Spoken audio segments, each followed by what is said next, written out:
पाठ 17 अनुच्छेद लेखन।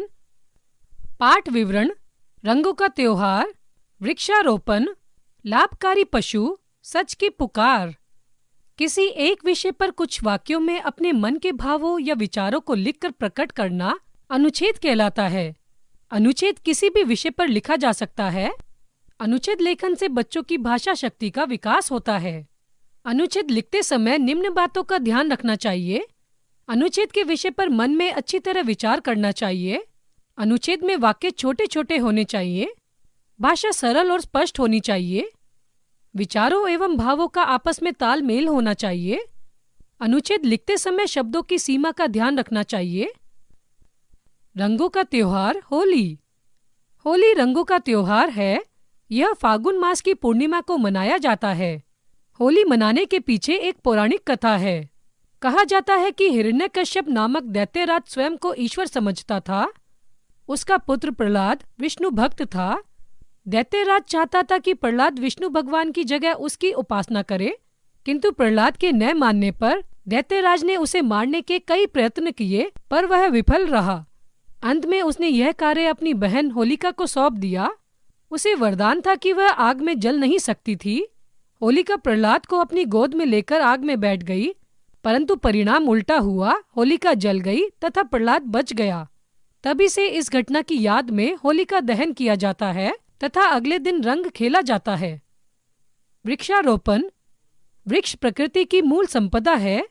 प्राचीन काल से ही भारत में वृक्षों की देवताओं के समान पूजा होती आई है।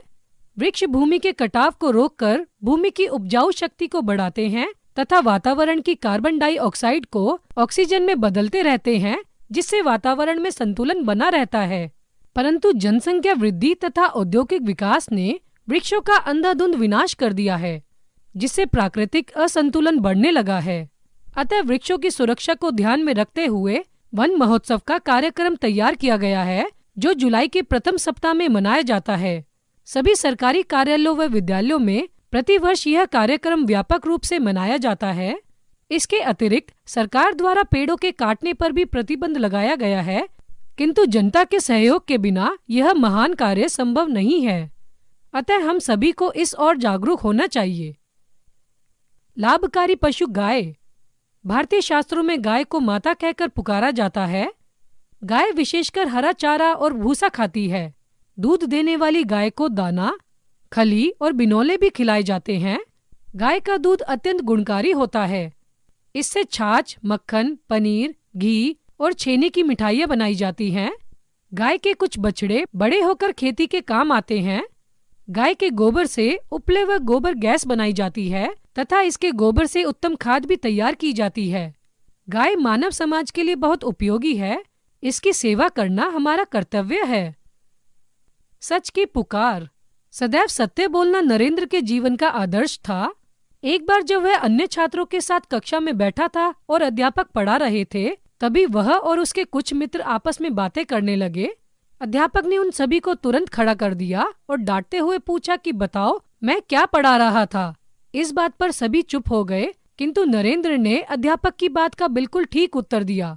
इस पर अध्यापक ने उसे बैठ जाने की आज्ञा दे दी और दूसरे लड़कों को खड़ा रखा, किंतु बैठने की अनुमति मिल जाने पर भी नरेंद्र बैठा नहीं, अपितु खड़ा रहा।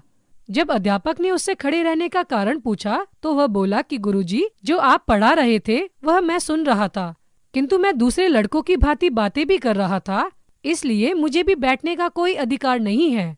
नरेंद्र की सच्चाई देखकर अध्यापक अत्यंत प्रसन्न हुए और उन्होंने सब लड़कों को बैठने की आज्ञा दे दी। नरेंद्र नाम का यह बालक आगे चलकर स्वामी विवेकानंद के नाम से प्रसिद्ध हुआ।